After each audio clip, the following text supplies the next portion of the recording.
Hi, everybody here on Instagram. So, first off, I hope you can hear me. And hi, Mariposa. Can you hear me? Hi, Westals. Hoping everyone is doing really well. And I'm hoping that our audio connection here is way better than it's been on Facebook because, Facebook's just been that way, I guess. And our technology is frequently possessed. So this is what how it go. So I hope all of you have had a very Merry Christmas and looking forward to a new year of 2021. It's good to be here live with you and live with everyone who will be on this live as we roll on in here. And I hope that all of you have had an awesome year so far. Thank you. I know it's been a very difficult 2020. However, 2021 doesn't have to be the same. 2021 can really become a year of your success. Hi there. Okay, now I want to tell you a little story. And this little story is really about a lot of you. Okay? There was once, at one time, a rich king, right? But the rich king, when he was born as an orphan. And since he was born as an orphan, hi Lori, hi there. Since he was born as an orphan, it was, in essence, the servants of the household that little by little took up and took on the jobs of taking care of him. The secretary became the father, the cook became the mother, and they started to wear the royal clothes. So it seemed like they were the king and queen. And all throughout the various secretaries and the various people within the royal servitude who was as servants to the house started to become and take on the clothes and become the masters of the house. And by, they had the orphan thinking that he was just a slave child who was there, who they were doing the favor of taking care of.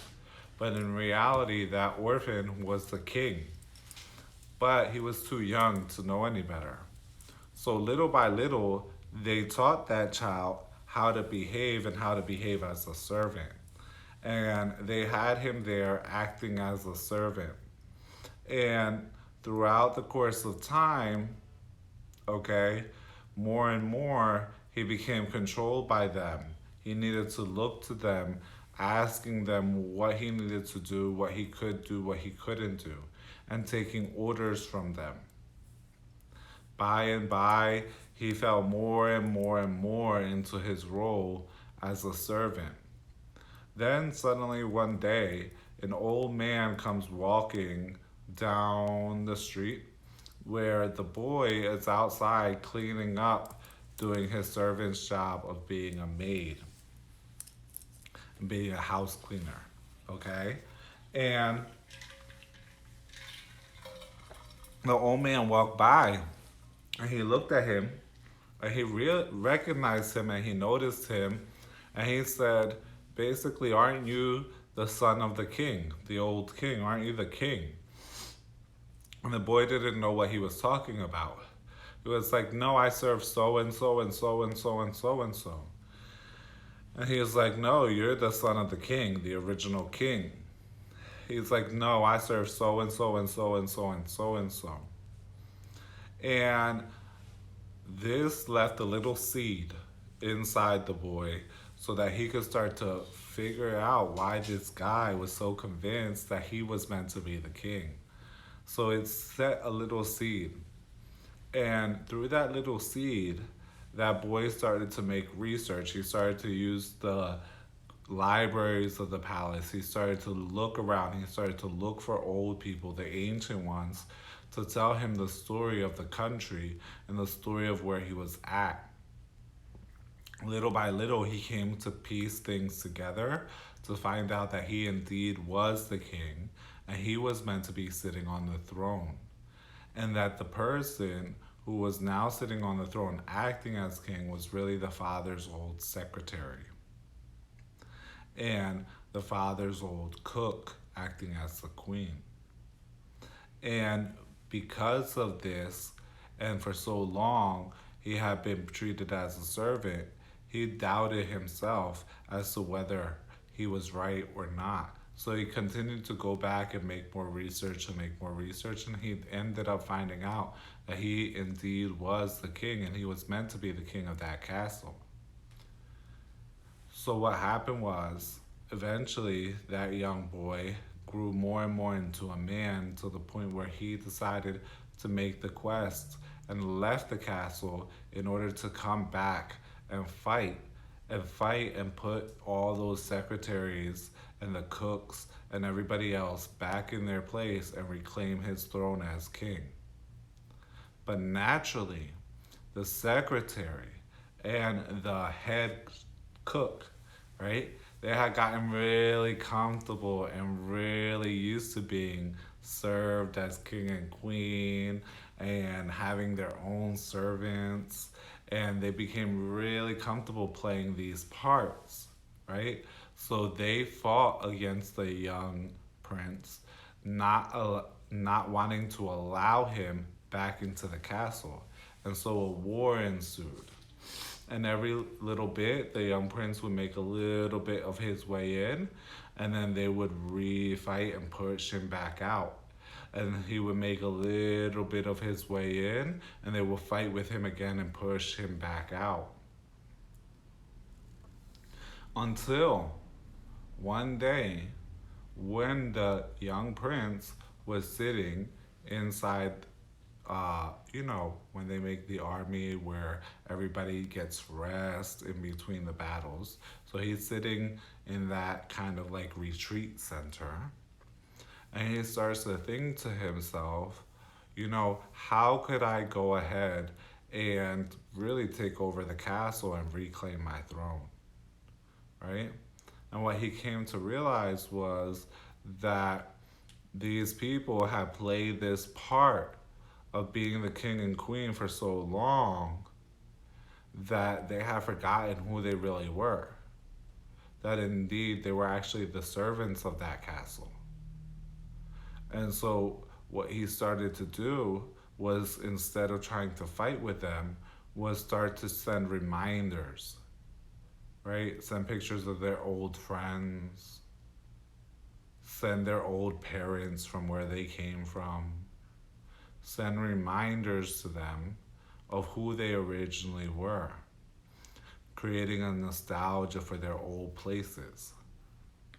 And by, these various servants started to hold on to that position and that place less and less.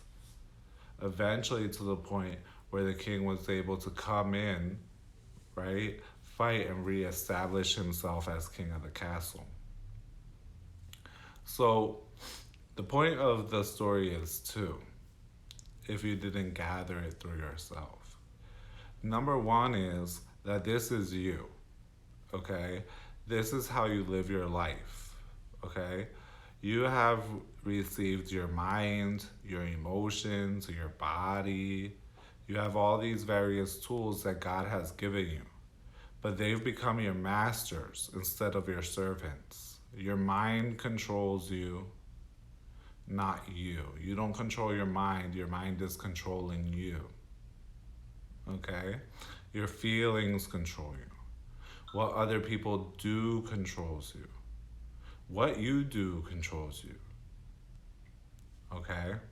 And this by over time, you've allowed these other parts to control you, your life, and your life experience. Right? And you've forgotten or never even knew, maybe you never even knew who you really were. And it's through no fault of your own. Because the other characters in the building all put on their masks, all put on the costume wear of being the masters of that house, of being the king and queen of that house. And so, through no fault of your own, okay, you weren't aware of who you are. And you become a servant to your mind and your body. The second portion of what I'm trying to show you here is that people, including yourself, tend to wear a lot of masks. Okay? People, including yourself, wear a lot of masks, which is part of the reason why you may feel like you're always getting effed over, saludos, right? Or that people aren't who you thought they were, okay? The reason people aren't who you thought they were was because you're taking an assessment of them based on your physical eyes. And whenever you take an assessment based on the physical eyes, you're gonna get the wrong answer, okay? Something there say something. Anyway, you're going to get the wrong answer because what's going to happen is what's essential and what's really true, you can't see through your physical eyes. The essential can't be seen through the eyes. That which is most real, the eyes can't see. So, love in the world, it exists, but your eyes can't see it. Hate and jealousy exist, but your eyes can't see it. Your physical eyes aren't made to be able to detect what's essential. And what's essential is the essence, because it's from the essence that everything else comes forth. So your eyes aren't accustomed to looking for nor seeing what's essential. Only your spiritual eyes can bring forward for you the sight to see what's essential. And in order to do that, you got to admit something that's good, really big. And it's a really big admission that most people don't want to admit and are unwilling to admit, which is simply that they don't know. Which means that they don't know anything, that you don't know anything. Okay? And which is totally okay. This culture has been held up by the idea that everyone has to know everything all the time. But only if you can admit that you don't know can you come to know something. So listen very carefully to what I said there again. Only when you admit that you don't know can you have the space and the clarity to eventually know something. But you can't know something if you think you already know about it. By you thinking that you know about it, and you might have convinced yourself through your thinking that you know. That's how deep that thinking can go. Because you might have thought that for so long, so many times, that you've convinced yourself that you know that shit. Okay? And you can convince yourself to thinking that that thinking is wisdom or knowledge. Okay? And convince yourself that you know when you don't know. And so when you don't know, when you can be clear on the fact that you don't know something, that's when you can open up to actually seeing things for what they are or for what it is, right? When you try to speak speak to someone who's fallen in love, right?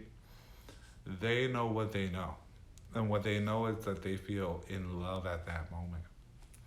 So since they already know, when you try to go in, let's say, and wake up that person to the fact that these people might not be any good for them, or that they're doing this or they're doing that, or this or that, they're not going to be able to see what you're saying because they already think that they know. And so you're going to want to know because the culture doesn't want you to ever say that you don't know. And you're going to go to people like me. You're going to come to people like me looking for help. And you're going to, because you're so used to wearing so many masks, you're going to lie without even realizing it. It's not even your fault. You're going to say, I know that I don't know. But you're still going to be carrying some of that false knowledge in there with you. Okay? You're going to lie and you're still going to be carrying some of that false knowledge in there with you, pretending to know. And so then when the spiritual master tries to wake you up or tell you something, okay, or when we try to show you the way, you're going to respond with things such as, I'll consider that. I'll think about what you said. That sounds like a good idea. Okay? But the difference is that the spiritual master is someone who can already see. They don't need you to see. It's the opposite. You need them in order to see. They already are their light. They can see.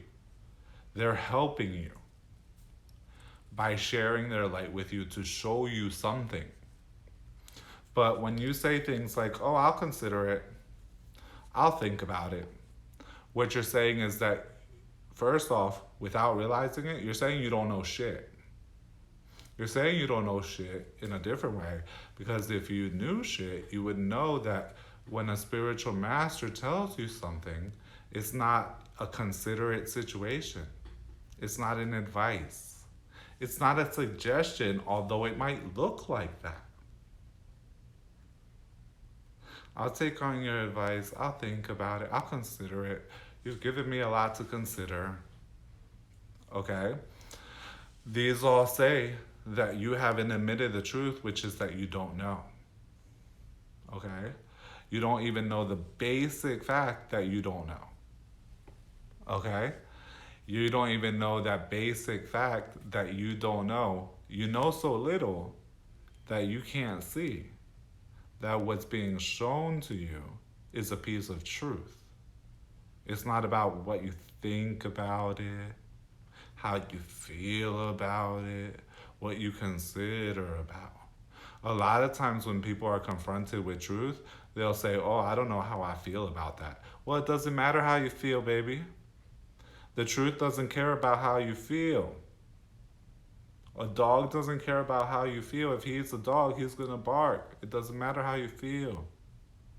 Okay? The sun doesn't care about how you feel. I don't know how I feel about that. Okay? The truth doesn't care. Life doesn't care about your feelings. That's the way life works. And it's a very hard reality. It's something that people don't like to listen or hear. But life doesn't care about your feelings. It's not that other people may or may not. That's different. But life itself doesn't care. And life and the truth are one in one. Right? So life doesn't care about how you feel about it, or if you'll consider it, or if you'll think about it. Okay? So afraid are you to admit to not knowing? So afraid. You're so afraid to admit that you don't know. Right? That you'll hold on to falseness and to falsities before you'll let go and admit that you don't know. Okay? I will be trying to save this if everything goes right, technologically speaking. Okay? Hello there.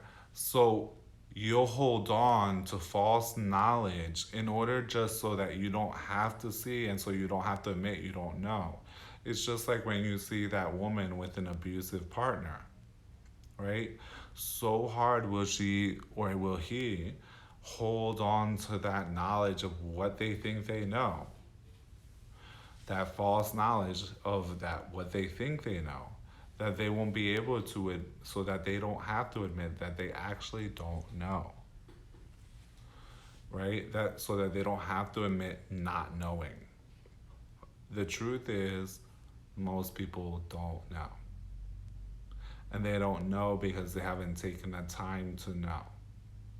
Instead, they've taken what most people take, and it's solely normal. In fact, the world has been designed to encourage you to take that path, which is the path of swallowing what's been given to you by others, by taking their knowledge or their information and claiming it as if you know it for yourself.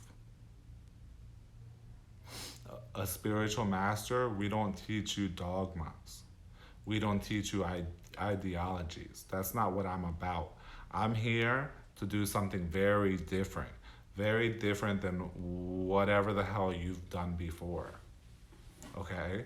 If you're someone who is very different, who has intelligence, right? Who wants to know truth, who wants to have happiness, who wants to experience bliss, peace, and love, then you've come to the right place. Because here, what we're doing with people is we're bringing people to those things. We're actually bringing those things which actually don't come from this world. This world is not a place of love, baby. Love belongs to the divine world. And sometimes it comes here, right? Sometimes certain people are able to be a vessel for it. And you are meant to be a vessel for it. And that's what we're about here. For people who are here, I'm working on, I've been called here to bring in a new age for a new man. Okay? A new woman. Not a continuation of the same that's always been. That which has always been isn't always working. Okay? I'm coming in here to bring in the age of a new man, not of a man that's dependent upon the past. Okay? And if you come with me, what we're going to take you to is to the mountain of love, to the mountain of unity, peace, and joy, to your liberation, to your freedom. Because that's what you're meant to be here for. You're meant to be free. But you're not free, just like the boy in the story. You're not free. You're meant to be free. Okay?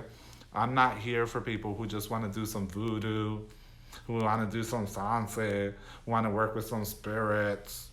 Okay? Those are mechanisms. Those are devices to bring you to the new you, to your freedom. That's where it's really at. Are you free? Are you free to live how you want to live? Are you going to die and say you had love, you had peace, you had bliss, you had joy? And then, if you've had those things, then you've helped others. Okay? So we're here bringing in a new age, a new man. I'm not interested in that which is old and dead. Leave the dead to their dead. Let the dead maintain the dead. I'm interested in what you can become and what you're becoming to bring you transformation in this life, not in 10 lifetimes from now, right? So that you can herald, you can be the space, you can be the opening through which love flows, and so therefore you can have love. And therefore you can have joy and peace and bliss. Everything that's old is dead. Nothing from the past. Everything that's old is dead. What we can take from the past is the wisdom and take that into something new and something forward. We are not our ancestors. And our ancestors wouldn't want us to be remaining the same. Okay? Any real adult, any real parent that I've known wants their children to do better than they did. Wants them to go higher to the next level. They're not like, I hope he turns out as good as me. He's like, no, I hope that they take it to that next level. Many of us, our ancestors came here with the idea from the islands or anywhere else with the idea that we would take it to the next level. Many of our ancestors fought for the rights and the abilities and the capacities, the opportunities to take it to the next level. That's what you're here for, okay?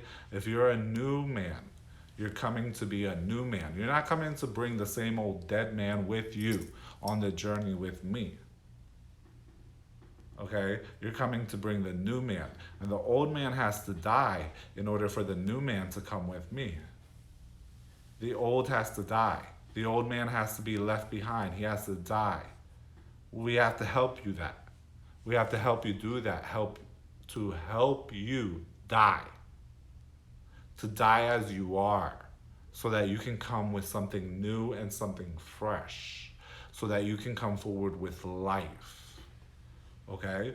A lot of you are stuck and stagnated. A lot of people have complained of stuckness and stagnation. And it's because you're trying to bring the old and carry the old with you. Sometimes that shit's meant to be left in the garbage and left behind you. It's meant for you to carry yourself forward and leave all that old shit behind. Let the old one die and bring the new one. And that's what we're here to do, is to bring new life to people. And so in this year, I'm going to let you know, I'm starting a new group. And I already got it there on Facebook a little bit, but I'm starting a new group for people who are different, who say, you know what, having a little piece of job, that's not enough for me.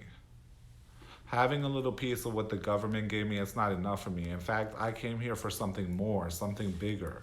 I came here for peace. I came here to have love. I came here to have success. I came here to experience a good life. I came here to find truth, to find light. Okay? Hey, I'm more sensitive than others. I'm more empathetic. I'm deeper than others. Right? For people who say, hey, I'm different. I have my own mind. I can think for myself. I don't have to follow the herd to come with me. And that new group, its name is Mystic Maver X.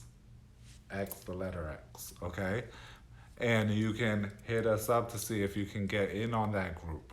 But I'm going to be taking my people. What is a mystic? A mystic is someone who looks to be unified with the divine, to be one with God, when you can bring that God in you out to become the king or queen you are meant to be. What's a maverick? A maverick is someone who thinks independently. They think independently, they think for themselves. If you're someone who thinks independently, you think for yourself, you have an open mind, you have the openness, you have the trust, the willingness to have the knowledge to say, hey, you know what?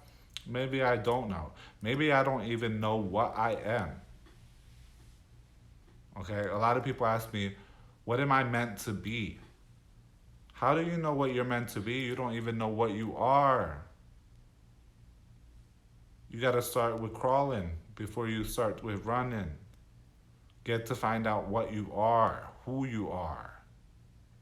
Okay, and it's totally fine if you have been able to get to that point where you're like, yeah, you know what? I don't know who I am. I don't know what I am. Now you're starting to be real and you're starting to be honest. From there, we can go all kinds of places. From there, we can lead you to the bliss, to the joy, and to the light. But we can't lead you anywhere as long as you fake know. Okay? This has been the messages of many mystics before me and will be the messages of the mystics after me. Okay? God is hiding within you. Right? There's power within you, but it's hiding. It's like a seed. A great energy has to be expended. A great transformation has to occur.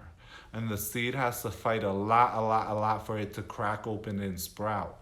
More energy is released when the seed cracks open than any other time. And everyone carries this seed. But not everyone is going to break it. Not everyone is going to grow the plant. And not everyone is going to grow the plant to the full potential. And that's what Mystic Mavericks is about.